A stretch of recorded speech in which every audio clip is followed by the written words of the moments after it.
Hi, Daniel again. Listen, I want to tell you something. With your real estate business, what you're doing out there is you're asking. A lot of times you have not because you ask not.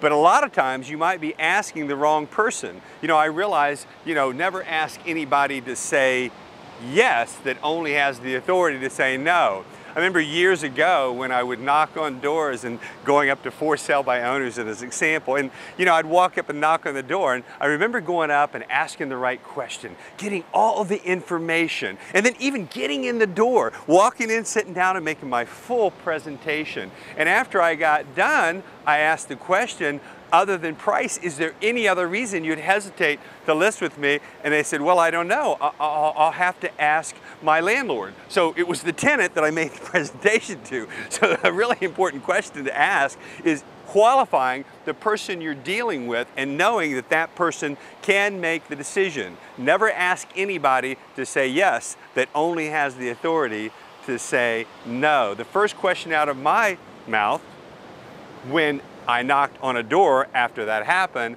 was simply this. Quick question. Are you the owner? I mean, novel idea. If I had a qualified buyer willing to pay a price net acceptable to you, would you accept such an offer through my firm? And at that point, I knew if they said, well, I'm not, obviously I don't have to pursue that same line of questioning.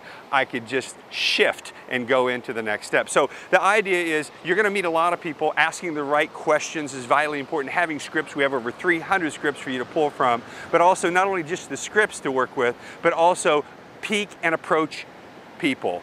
When you walk over to somebody and you ask a question, you ask the question and you get to know the person. People don't care how much you know till they know how much you care. And in real estate, it's vitally important that you're dealing with people that can make the decision. Dealing with the owners of the property and the people that make the decision, not the middlemen.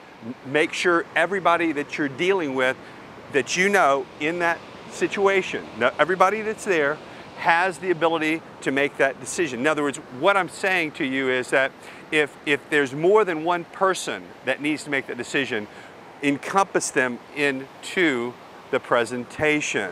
Other than that, is there any other reason you would hesitate, along with, is there any other person you need to talk to before you can make this decision? So asking the right question is important, and finding the right person is vitally important in this market. I want to see you using social media to build that funnel.